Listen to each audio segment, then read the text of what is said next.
Greetings, ladies and gentlemen. Welcome to today's edition of Tales from Outer Space, where I take stories from across the internet and read them for your entertainment. This particular story is called Vicious Deathworld Things, written by Storm the Castle. It had been 6 cycles since the distress signal had been sent into the vast emptiness of space. 6 cycles since the small Cloran colony, built into what should have been a perfectly safe and quiet planet with no intelligent life, had come under attack by pirates intent on cleaning them out of their resources, leaving 2,000 of the peaceable beings destitute and starving. 6 cycles of screaming children, starvation, sleeplessness, and fear until finally something came for them. Delac almost wished that she could wait a few more cycles. What descended on the panicked crowd was what could only be described as a prop from some horror film no self-respecting viewer would take seriously. It looked to be made primarily of thick, heavy plates and metal bolted together to barely pass for a vacuum-sealed starfaring vessel. It belched fire that threatened, even after it had died out, to sear the fur from their famished bodies. It was a maddening construct of sharp lines and flat planes, and on its side was written 2 things, or more likely, 1 thing in 2 languages. The first was a swoopy sort of thick script that couldn't be read by any of the settlers here now, but the other was a simple script in galactic common. TSR Babylon. TSR, Terran Collated Republic. New calling card of a star cluster that was believed to hold no sentient life until recently. Nestled against a furious yellow star was a ball of gravity and suffering that had produced the things of a slasher film director's most vivid dreams: humans. Even the socially distant Clorans had heard of humans, how they'd cowed the Clanifer with mere cinema, crushed them as easily as children in a war not even a single tile's long. Giants that had sent the pilfer slaving empire skittering to their holes with a stern look and a thick stick. Vicious, murder-obsessed things that made a point to eat anything at least 1 time just to prove they could, be it sentient or not. And they were here. What for? Delac couldn't understand, couldn't comprehend what could possibly have lured the most dominant Deathworld race in the galaxy to this pitiful little barren rock, though perhaps it had been the distress signal. Where other races saw a cry for help, had the humans picked up the signal for a buffet? It didn't seem likely, given the Clanifer, whom the humans had brought under their wing with a single altercation, deemed the Clorans so far beneath notice that they didn't even have a voice for the conglomerate of worlds in spite of how prevalent they were in those worlds. Even the Chitian had deemed them no threat. So why were they here? Old Delac was trying to figure these things out. The metal thing began to settle on the ground in clear view of the refugees. As she watched, a panel on its floor opened up, and what looked at a distance to be an inky blot on the vista emerged. There were several other blots, and as time passed, huge numbers of them emerged. The Cloran settlers didn't flee in the face of this, though. They couldn't. This spot was the only one with atmospheric control enabled, as good a cage from the moment the pirates had shown. As the crowds neared, Delac saw from her position at the forefront of the settlers what could only be humans. They ran a gamut of shades of brown. The one had the lead nearing solid black, while several behind neared almost comical white. Walking upright on 2 legs, they had 2 more limbs descending down, some of whose were with the width of her whole sorry body.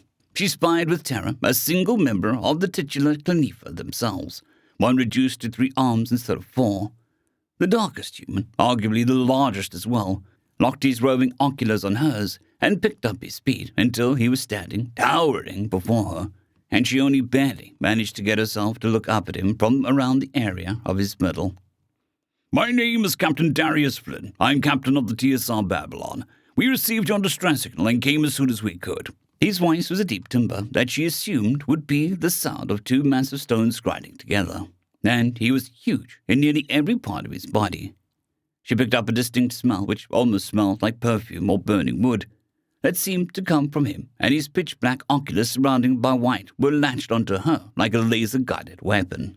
Turning back the way he came, he gestured generally to the group and the ship behind him. "My crew here is going to help you get on board. With our cargo bay empty, this frigate has space to spare for all of you. We also secured emergency rations on the way, and the nearby Pavel system has agreed to house you. Do you have any injured?" "You're going to help us?" she asked breathlessly, unsure of her very existence in that shock. "Aye," he nodded. "To the best of our ability. Why say it like it was so natural? How many other races would come out of their way for something like a strand of chlorins? How many Deathworlders would even take note of them? I am Dalek, formerly the settlement's chiefess. I speak for my people. Her relative minor training as a diplomat took over and helped her muddle through her confusion. We have a few injured, but we have not eaten in many cycles. The young are susceptible to starve. The human, Captain Darius, lowered himself so they could speak at a closer level, almost as one would to an equal. Holding her gaze, the captain said firmly, "Not on my watch, they won't." Standing back, he gestured behind him, and the chieftain emerged from his massive shadow. "Greetings, chiefess," it said in a chittering voice, highly welcoming compared to the buffeting sound of the human. "I am Thrastillian Tuck, the ship's operator. I'll be your liaison during the evacuation, and I'm authorized to requisition items on your behalf within reason." "You wished if there ever was one," scoffed the Clinifa, even as they picked up 3 of her people like luggage in her massively strong arms. "I do not know why we must divert for the sake of these rodents." "Kissy, our employment contracts include clauses regarding aid. All human vessels operating legally are required to provide a humanitarian support in times of need. The captain's hands are bound." "Make no mistake, Thras," came that roiling voice again. "We'd be here to help, clause or no clause. And anyone who doesn't agree can stay here." He aimed a hard glare at the Clinifa, and she withered instantly, scurrying off to deliver a squirming payload. "But," Dalek still couldn't grasp what was happening. "Why?" The captain only looked at her and sighed, leaving the question unanswered until another pair of humans spoke up, lifting an injured refugee, bed and all. "We're Marines, ma'am. Burst in. Always." "I'm afraid we cannot do very much for your people in the way of privacy," said Thruss. "This space was designed to hold interplanetary freight. Its size is the only reason you can fit, but that also means that there will be no walls. That said, while you may not wander the ship randomly on the captain's orders, the human defecation chairs are available for use should you need to relieve yourselves, and there will be several crewmates assigned at any time to help you and your people." Delak smiled wearily, but gratefully matched Chitin, her own 2 little ones squirming under her forelimbs. It was incredible how fast a couple squirts of the nutritional paste they'd been provided could take the children from near death to wiggling ragamuffins. "Thank you very much, Thruss, and I'll ask my people to do their very best not to be a bother to the crew, though I'm afraid I've got no control over the wiles of the toddlers." She raised the wiggling fanny of her youngest as she tried to escape. He chuckled good-naturedly. "Do, Annie. Be well, Delak, and stay safe." He gave a small bow and retired to his quarters, carefully avoiding the piles of resting bodies laying about. Delak and her people, following the near full cycle required to get them boarded, treated, and gratefully fed, had been led into what would be their communal quarters for the duration of the trip.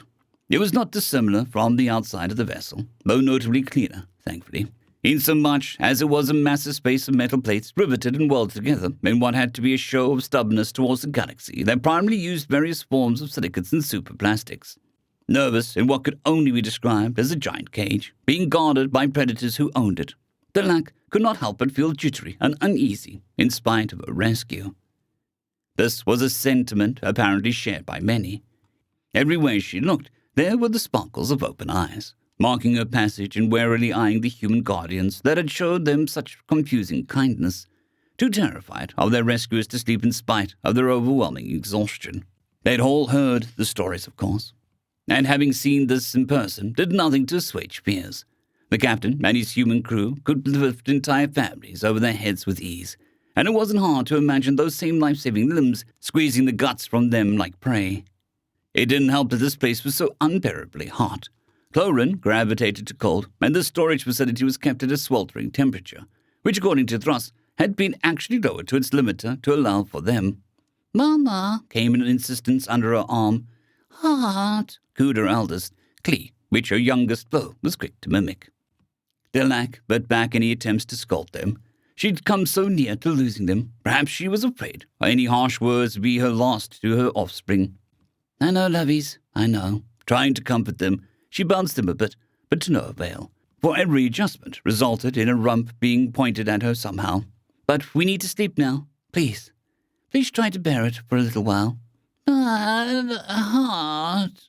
I know, Delak, having reached a spot in the area, laid her children down and swaddled them in their blankets to keep them from escaping. and slowly eased herself down beside to try and, maybe, get a bit of rest. It proved for naught, though. Her dreams were filled with brawny brown skin and crushing white teeth. She saw her babies fall down the gullet of Captain Darius. All the while, he told her that he was here to help. Scream as she liked, no sound would come.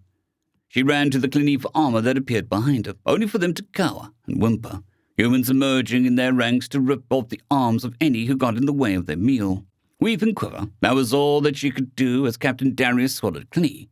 As he swallowed Flo, as he reached down for her, picked her up, and hung her over his gaping maw. Then he swallowed Delac! Ripped from her fever dream, sweating for more than just the horrid heat. Delac found herself snout to snout with Brun, one of the older Clorin mothers. "What? Brun? What in the world is—" "Where are the children?" she asked, not demanding an answer so much as begging for one, her heart sinking. Delac came to a full panicked consciousness as she whipped about, finding a pair of empty swaddling blankets in the spot where there should have been children. "You haven't seen them either? What did the guards say?" "How in the galaxy am I supposed to talk to those monsters? For all we know, they're the ones that took them." Delac had to fight every instinct that was telling her to agree. Fight for an argument. "They are many things. Silent is not one. Do you mean to tell me they strifed in here and abducted our little ones without a single eye spotting them?" Brun fell silent, unsure of how to respond. How could she? She'd been among those assigned to secretly watch the Watchers, though the humans seemed to gather the intent behind having so many eyes on them. "Bah, fine, I'll go ask." Delac leapt up and made a beeline for the nearest human guard. Tall, like all the others, he had pale yellow hair and gemstone-like green eyes.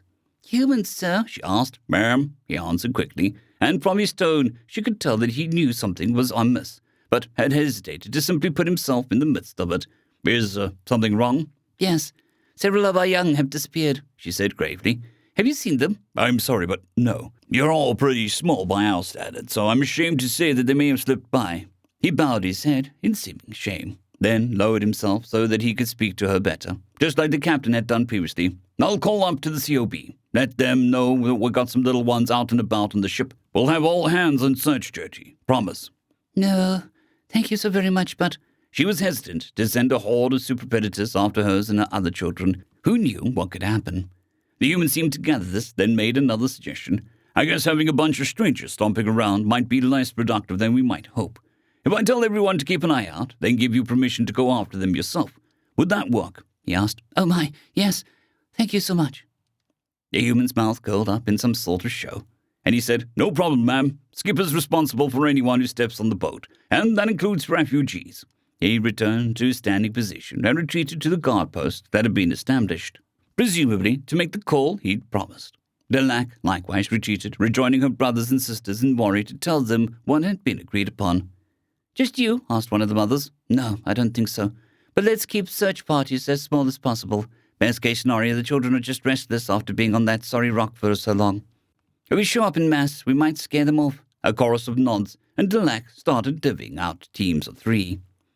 "Ma'am, I've got permission from COB. You and yours can search the ship, but if you need access to anything, you need to ask a crew member." Skipper had returned from his call, smoothly entering a circle, and being frighteningly quiet about it. She couldn't help but notice just how many advantages does a race need. "COB says that they may have gotten through the vents and access panels, but there's no way they're able to get very far that way. They have to have exited somewhere nearby. Do you have any idea what they might be up to?"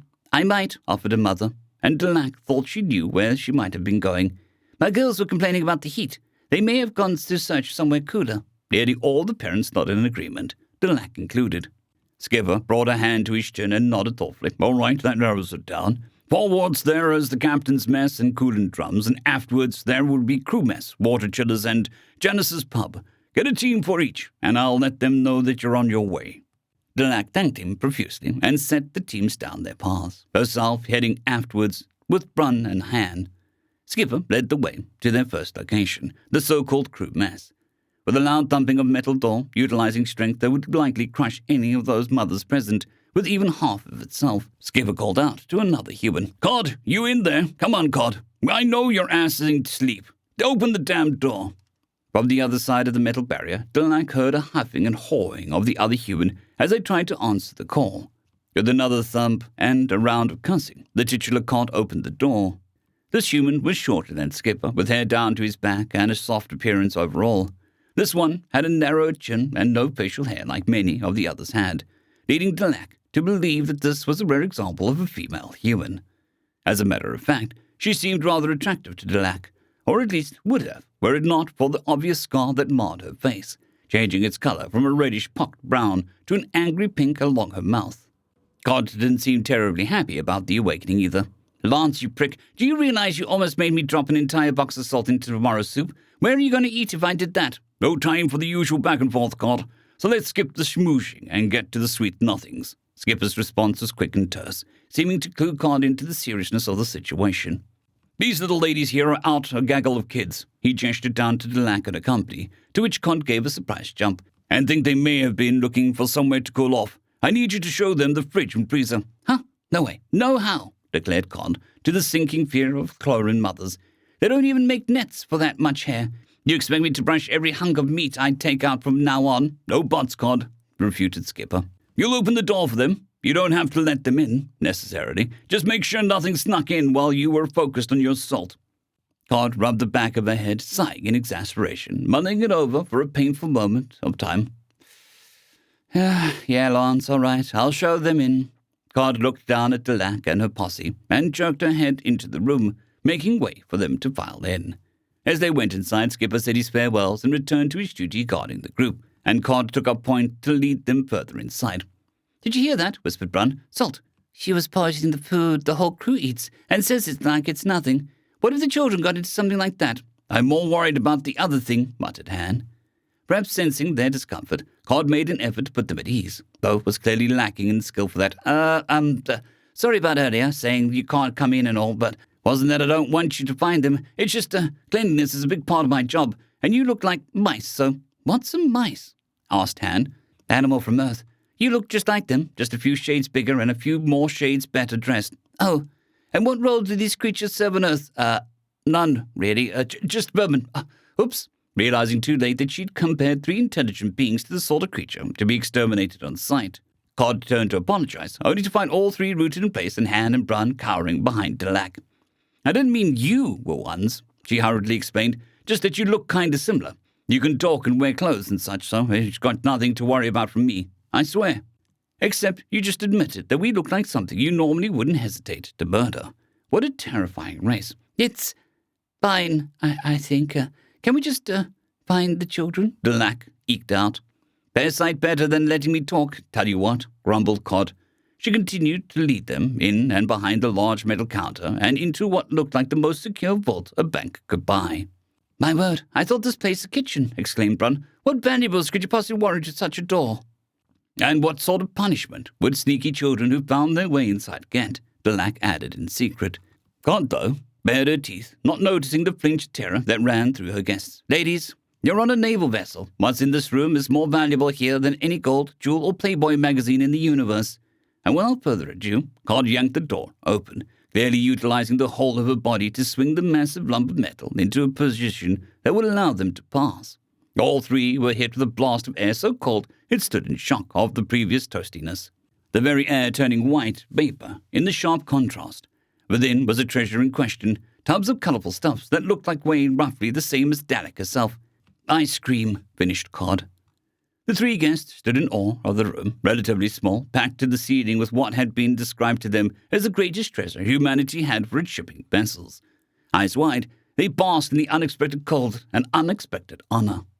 "Yeah," said Cod, rubbing the manipulating digit under her ocular. "I get like that when I see it too." After a moment for herself to appreciate it as well, Cod stepped in front of the group. "You all wait here, I'll check about." She made a turn around to enter the room, but stopped herself with the realization. "Actually, while I'm in there, you all check around out here. I don't see how something so little could get inside, but the wall and door are pretty chilly themselves, so they may have snuggled up out there." Her piece said. Cod entered the chamber, while Delac, Han, and Brun did as suggested and checked the perimeter. After a few short moments, "Here!" cried Brun, prompting Delac and Han to come running. There, nestled in a bundle behind some boxes, braced against the wall in a pile, were 5 of the missing children. "You find them?" asked Cod, running back out with swift thumping steps. Unfortunately, the yelling and heavy footsteps of the human alerted the children, all of them awaking at once to the gawk at her. Cod had made it closer than Delac had, and from the opposite side, so Delac got a perfect view of Cod glancing down to the children, only to watch in wonder as the human froze in place, staring at the children, and his skin turned visibly pale. The little sound was all it took for the children. Like the little hellions they were, all five bolted, trying to get away from their mothers so hard they managed to rush straight for poor Cod. Cod, for her part, went ramrod straight, then trying to backpedal away from the children, tripped and fell flat on her rump. Han and Brun, though, had no such issues. "Last one to stand before me gets a whipping like they've never believed," Brun yelled as loud as she could, and Han pulled a switch out of nowhere and swished it about, eliciting a terrible noise in its wake. 1, 2, 3, 4. Like the mice they so resembled, several of the children scurried over and stood obediently before their mothers, heads down and shivering in fear. Delac, noting with anxiety that this wasn't anywhere close to all of them, and that neither of her own were present, went to Cod, who hadn't moved from where she fell and was still white as a sheet. "Are you okay, dear?" asked Delac. "Fine. Oh, God, it's like we're being back in New York." Delac, unsure what to do, simply reached out and patted the giant on her now reachable shoulder. Just then, "Ah!" a high-pitched scream cried out from the cold storage box that Cod had left open behind her, repeating every few breaths. Delac and Brun bolted while Han stayed with the captured children. Delac could hear the human getting up behind her, even as she scurried to the source of the screaming, past the towering sacred ice cream, and into the side corridor she hadn't been able to see from outside. Delac pursued the sounds of the wailing child, catching sight of the little girl. She leapt in and covered her with herself, covering her eyes and pressing her to her breast to protect the poor thing from whatever had terrified her so, only to look up and wish someone would do the same for her. "Fucking meat locker!" came a grumble of resignation somewhere in the rear. Hanging all around her, suspended from hooks and torn bare skin and guts, were rows and rows of carcasses and severed limbs, the macabre swaying caused by all the rushing about seeming to indicate a lingering sense of life in these things. In jittering fear, Delac turned her head to her rear, to Cod. Cod, a difficult expression on her face, had blocked Brun from entering and seeing the terrible scene there for herself, her breath crystallizing in the air. Cod stepped in after Delac and the child, still whimpering in her arms. That's right, Cod was a human, a predator, the most dominant predator on our planet full of them, a being so inherently powerful that even its weakest member had earned the title of Death Race almost as soon as they'd been discovered. Delac had nowhere she could run from this being, this thing, nowhere that would protect her and the child in her arms from its merest whim. Cod came over to them, her long limbs seeming like bars of a cage, and she bent down to unwrap them. Delac did the only thing she could think of. As soon as one of the limbs entered her field of vision, she snapped out with her teeth and bit. There was a jerk as Cod attempted to remove her limb for a moment, a brief strength which threatened to snap Delac's neck as she refused to let go, only for the withdrawal to cease. In her teeth, Delac could feel the power flowing through the woman. Delac had barely broken skin, the corded, hardened muscles repelling her completely, and she could feel every twitch Cod made threatened to rip her teeth out. Cod knelt down and began stroking Delac's cranial fur, the slow, smooth stroke somehow comforting.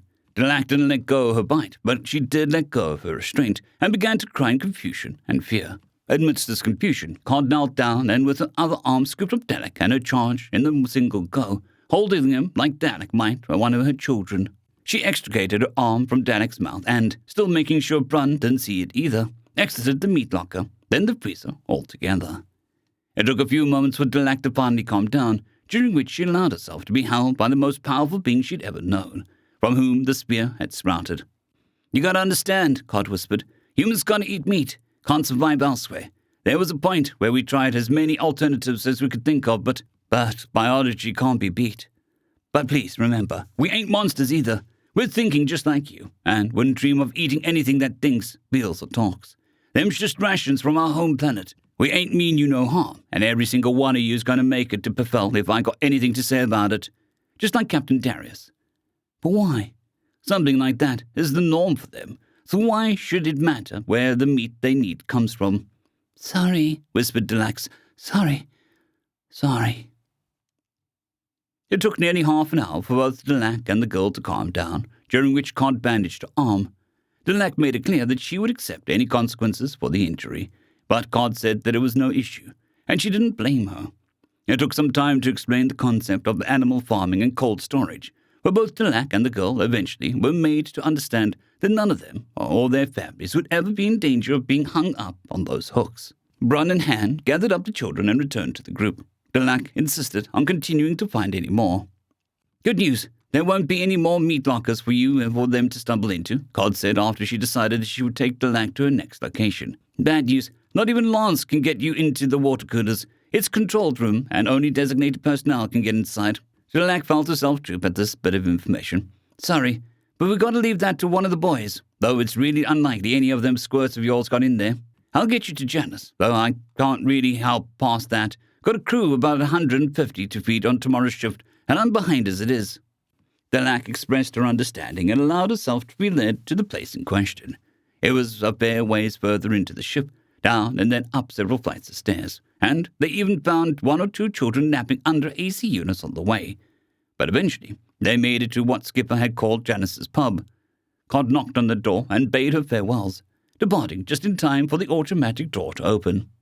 "Come in," said another human voice, following the sound, wary of any shocks like those ones she'd received spending time with Cod. Delac made her way inside, immediately shocked by the chilliness of the room. As she entered, the first thing she saw was the children. Indeed, the remaining 20 or so missing children of every age were sleeping soundly in the room, splayed out on tables, counters, and chairs. And at the far end, there was another human, though this one was different than the rest. Whereas every other human Delac had met had been brimming with strength and vitality, the female seated across from her seemed diminished somehow. Her hair was pale and faded into grey. Her skin seemed pallid and hung loosely in spots. The only thing Delac could be sure was the same were the eyes. Every human she'd met so far had had a sort of inner strength that radiated from within their eyes. The corners of her mouth pulled into the same as Skipper and made before. "Welcome, dearie. I've been expecting you for some time now." Shocked out of her staring, Delac quickly introduced herself. "Ah, so you're Cly and Flo's mother, are you?" she asked, and the names of her children made her realize the rascals in question were lounging comfortably on the woman's lap. Immediately embarrassed, Delac began apologizing and rushing to take them from her. "Oh, it's no trouble, really. I've had several little ones of my own over the years, so I know the terror of a toddler in a fit." Even still, Delac couldn't help but worry. Even this frail example of humanity could have crushed her children at any time, and there would have been nothing anyone could do to stop it.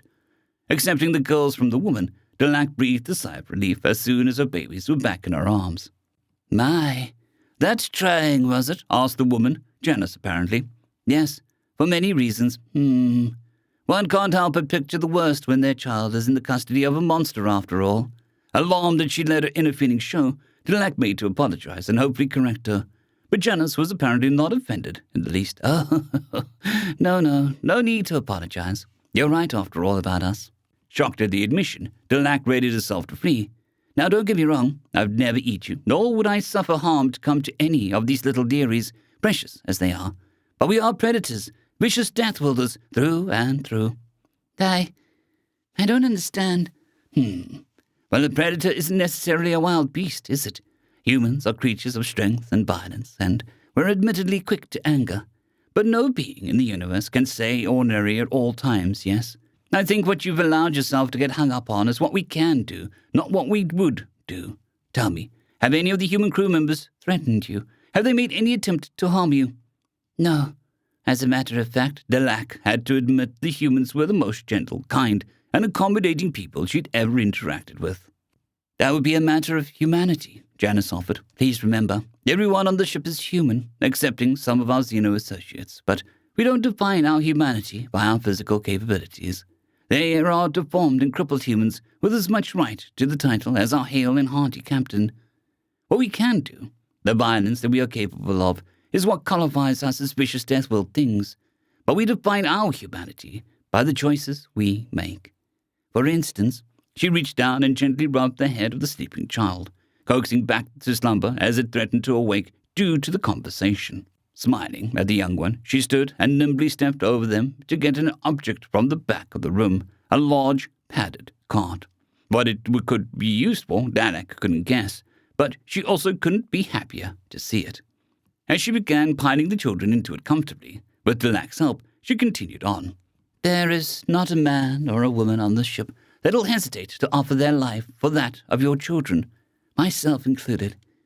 It is a similar thing that drove the frigate to abandon its cargo and pick all of you up, in spite of the loss to profit. Humanity is something we demand of each other, not something all of us are necessarily born with. With a lost child secured in the cart, Janice began pushing the ridiculous trolley out of the door and into the hallway. The children, by the way, were very vocal about all of this. That's why I thought it important to discuss with you. Of course they were. As they made their way back down the hallway, picking up kids and adding them to the litter as they went, Delac and Janice continued to speak, more comfortably and openly than they had at the beginning. Janice explained that the reason so many kids wound up at her was because the room was a research center.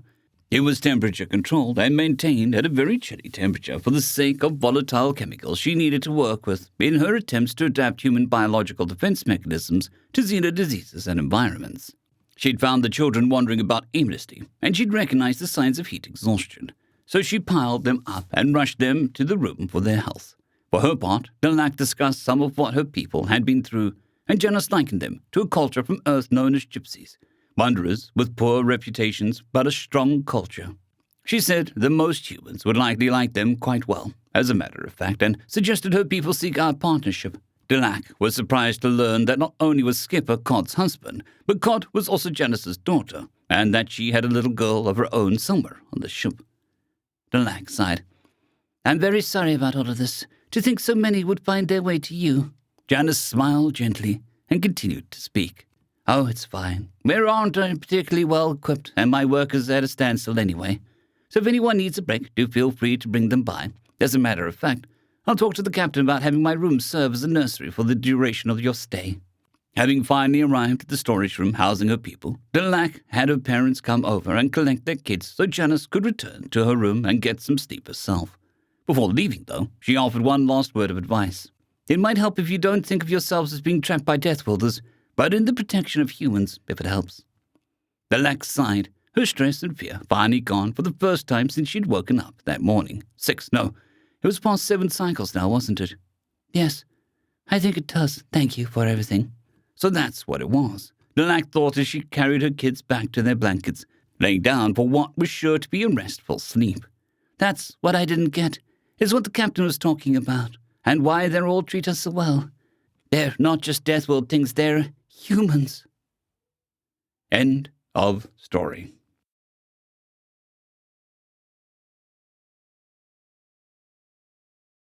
I'd greatly like to thank our Tier 5 channel members, Casper Arnholt, John Creighton, Manatharia, 050, Dragzoon WRE, and Elijah Silvercross. Thank you very much.